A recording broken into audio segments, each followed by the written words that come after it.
Welcome to the selfgrowth.com show. My name is David Riklan, and I'm the founder of selfgrowth.com. Today, we'll be discussing how to become unforgettable, with the goal being unforgettable in a positive way. To help us understand this topic, I'm excited to interview Valerie Boyd. Make sure to listen closely. We're going to be sharing a lot of information today. Before we get started, I just want to take a couple of minutes and share some information about Jill. Valerie Boyd styles her clients with art, originality, sophistication, and elegance. She believes her clients want to look classy, pleasing, approachable, and authentic.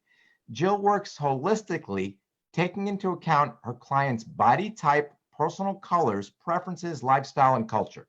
She brings out the best attributes of her clients, sensing their essence and at the same time elevating their self-confidence, so that they easily project authority along with passion.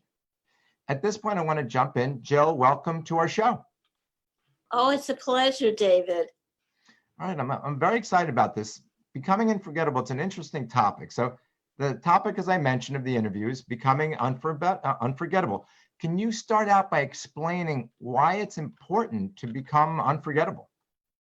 Well, a lot of us as entrepreneurs, business owners, coaches, speakers, we've heard that visibility is the key to success. However, in our crowded, competitive marketplace today, online, and things have changed. So we're all vying for attention online. Our image is becoming increasingly important. It's actually a marketing tool. People judge us in person in less than 7 seconds, but online, they judge us in less than 2.4 seconds. Wow. And because of that, we need to keep in mind, not only do we need to entertain our audience with our presence, but we have to understand that people get bored. Mm-hmm. And just like a TV remote, they're going to click off no matter Right. what we're going to say. So we've got to grasp their attention right away. Capture your audience's attention. Well, what's interesting, you started saying that we need to get out there, but if you're getting out there and you're forgettable, then you're out there and you're gone. So I would imagine being unforgettable is really what's going to differentiate you from everybody else, so that when people are looking to hire you, they're looking to work with somebody, they always think, all right, I remember this person, they made an impact on me. So I get the value of being unforgettable. So the question that this kind of begs is, are there things that we can do, outside just being, doing what we normally do? Are there things that we can do to become unforgettable? Well, the thing that's really important, I think, is to establish your signature style. Costume designers knew this years ago, and currently they dress their characters not only to make them memorable, but the actors that portray the character really gets into the part. And so one of the examples is Harrison Ford in Raiders of the Lost Ark. And he worked with his costume designer, Deborah Nadelman, and also Steven Spielberg, to develop his fedora hat, which has become a cinematic treasure. And that hat sold on auction for $500,000. Wow. And the costume designer wanted the silhouette of the fedora to become unforgettable. Another example is Dracula or Cruella de Vil on 101 Dalmatians, where they wear the black capes with the high collars, and we feel they're foreboding characters. It leaves us with a feeling, and that's what we want to get across to our audience. All right, so I like that the term that you used was a signature style. And it sounds like obviously there are things that we can do, and one of them you're talking about this signature style. I get that. It makes a lot of sense. So one of the things I know about becoming unforgettable is, especially when you're out and about, you're meeting people, you're on stage, you're at an event. I know right now, in terms of what's going on in the world, there's a lot of isolation and people aren't out there as much. Is becoming unforgettable, this whole concept, important even now with the challenges that we're facing and the isolation? And even if you take a look at us, we're both remote from the people that are watching us. Is it still important with everything that's going on right now? If someone's presenting on stage, it's their silhouette Mm-hmm. that the audience will see. It's not the individual body parts. And a silhouette should be pleasing to the audience, and somebody feels comfortable walking across the stage. But online, it's very different. As you see, you just see my upper body. Mm-hmm. So everything needs to gather the audience's attention. New colors. So if somebody wears pastels, let's say in the summertime, they cannot wear pastels online. They Right. need to wear more vivid colors. So everything changes because we will be communicating online. Mm-hmm. And so we need to take that into account because of the coronavirus. All right. So it sounds like it's equally important, but there are different things. It's still very important when we're out there, even if we're doing it remotely or virtually. It's still very, very important to create this unforgettable image or persona. But there are things that are different about doing it in this kind of environment versus being on a stage. Right, right. Okay. That makes a lot of sense. So I want to spend a few minutes delving a little bit more detail about things people can do. You mentioned the signature style, for example. So I want to spend a few minutes going into some more detail. But before we do, I want to give some examples for people. There's a few opportunities that you're offering for people to help them become unforgettable. We only have a limited amount of time today, and we're going to be sharing some ideas with everybody today. So stay tuned for those. But before we get into the meat of it, what I want to do is just share two things, Jill, that you're offering. And one I know is a comprehensive 1-hour masterclass on becoming unforgettable that you're offering for people for free right now. And I want to give everybody a link for this to write it down. So it's a masterclass specifically, very detailed, becoming unforgettable. So I'll give everybody a link right now. It's selfgrowth.com, which is our main website, www.selfgrowth.com/unforgettable.html. So just for everybody to write that down for later, it's selfgrowth.com/unforgettable.html. And this is a free 1-hour masterclass with Jill where you can delve into a lot more detail. And I know another thing that you're offering, Jill, is a free styling session to anybody that wants to work with you, potentially work with you one-on-one to help them in terms of developing their unforgettable presence, signature style, things like that. And first, I want to thank you for offering this free styling session. And in order to get that, and just correct me if I'm wrong, they just need to send an email to support@JillValerieBoyd.com. That's support@JillValerieBoyd.com. Are those the two main things you're offering? Yes, at this time. Okay, sounds good. So as I mentioned, after this, make sure you sign up for a 1-hour masterclass. And if you want a free styling session with Jill, support it at JillValerieBoyd.com. So what I'd like to do right now is go into a little bit more detail with you and jump into some of the details. So what are some specific things? Can you give us a few things that people can do right now to become more unforgettable? And I'll see if I can implement some of them right now as we're talking.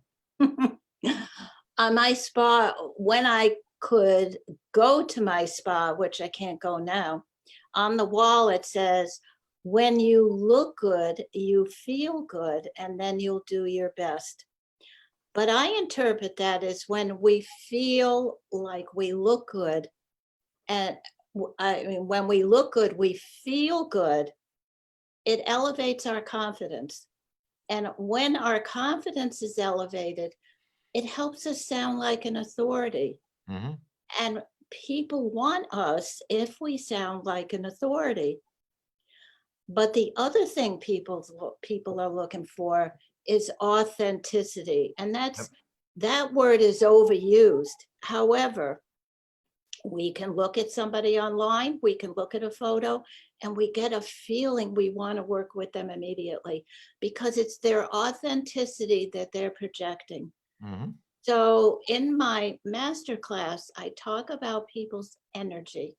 Right. And if we think about the actresses of the 30s, the 40s, the 50s, and even the present actors and actresses, they present themselves in a very unique way, especially the older actresses. Hmm. So they had their own styles according to their energy. So I get into that in my master class.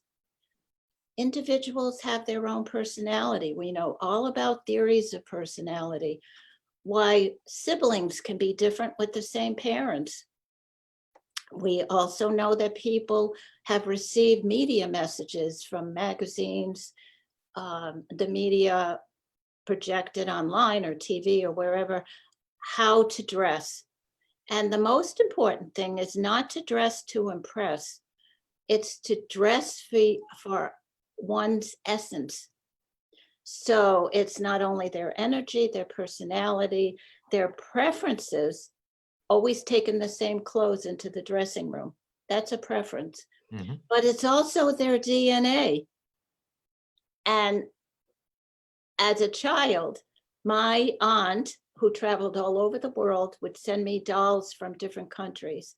And it was their ceremonial dress on the dolls that introduced me to the colors, to the fabrics, the designs, and even the doll from Holland had wooden shoes. Hmm.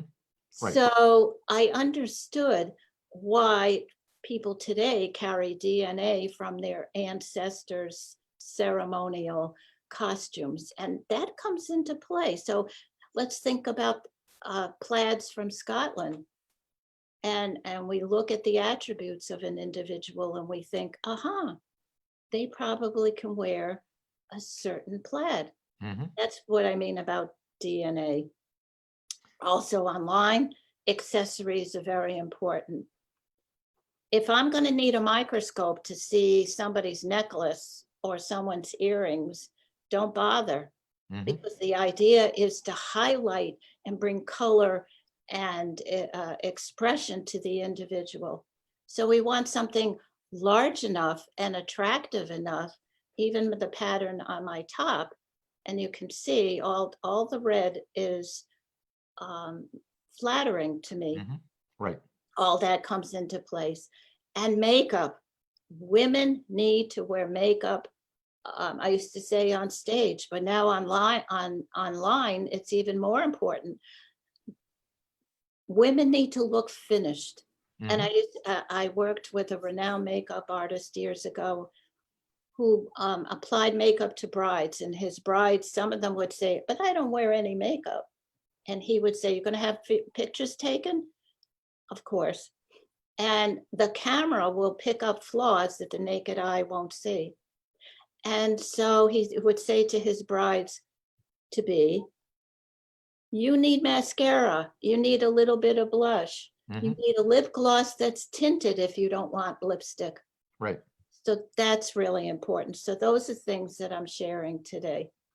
All right. I just want to unpack some of that. What's interesting is you started out, and one of the things you mentioned that if you feel that you look good, Hmm. it's going to impart some confidence in you.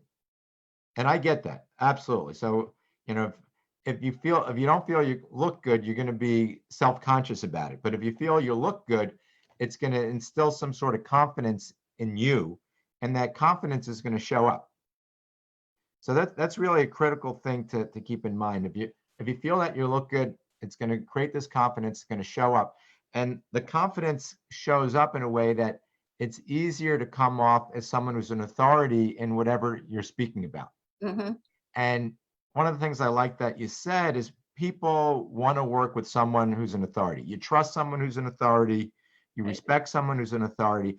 So being an authority is really closely tied into how you feel that you look. If you feel confident, because they're tied in. So I like that concept. So it works very well. And another thing that you mentioned that's really important also, and I tend to see this a lot, is people can sense authenticity. Yeah, they sense, because there's some people that look just, well, far too polished. They're for who they are. Some people can look very polished, and you just get a feeling they're just really polished. And some people look extremely polished, and it doesn't feel natural for them. It feels inauthentic. So you really need to find and be able to come up with something that's authentic. Is this, in essence, do you agree with a lot of things I'm saying? Is this what you're trying to say? Yes, well, let's go back to the point about authority. People can see our little selves. So the idea of fake it till you make it doesn't work. Right. Yeah, so that's the confidence piece. As far as authenticity, um, I have a meme that's on my webinar of an outfit my cousin wore to a family memorial. Hmm. And believe me, everybody turned around. Everybody was staring at her where they shouldn't have been, but they Right. were. I can't wear what she was wearing. It's Right. not me. Right. And that would look false. And I think that's what you're talking about, is that Mhm. we need to be honest, and we need to be open, endearing, pleasing for who we are. We're all different. Mhm. We can't match what we wear to what the media has told us is in style. We need Right. to wear what's best for us. Right. Okay, that makes total sense. And we only have a little time today, and I appreciate you sharing some really core things. And I know one of the things you do is you work with people one-on-one, and you're also going to go in depth. So what I'd like to do is just take a couple more minutes and share if anybody wants more information about specifics. We have a few starters, and I appreciate you sharing those. But I just want to share with folks, if they want to get more in depth about any of this, there's two approaches. One is the masterclass. It's a 1 hour, really in-depth masterclass where you take people through a wide range of strategies. You build on, I assume you're building on what you started to talk about here, and you're going a lot more depth. Yes. So just to remind everybody, the masterclass, to get access to it, it's www.selfgrowth.com/unforgettable.html. So make sure you sign up for this masterclass, a lot of really useful information. The second is, if you want to work directly with Jill, she's offering a free styling session to anybody interested who's listening today. And I greatly appreciate that, especially in lieu of what's going on. And the way to get that is to send an email to support@Jill Valerie Boyd, and Boyd is BOYD.com. So support@JillValerieBoyd.com. Mention you're interested in the free styling session, and she'll get back to you. Before we finish up and wrap up, I just want to ask you, you covered a number of different things today. Do you have any final words or suggestions, ideas for folks? So what's your final words before we finish up today? As I do have a final word. A lot of people think the title of their talk or the message that they're delivering is the most important thing. Believe me, there are other people in the world who also have downloaded information. Mhm. What's unique is you, not necessarily your message. And I think that's a myth that has to be overcome. It's who you are. I want to get to know you and your energy and how you project yourself to the world. That's the secret, All right. And that ties back into being authentic, right? really being able to get you across. All right. I like the idea. I like the concepts. Thanks for sharing today. Jill, once again, thank you for joining us today. I wish everybody a great success in their life. Stay safe. And I want to thank everybody for listening. We'll talk to everybody soon. All right. Thank you, David. Bye. You're welcome. Bye-bye.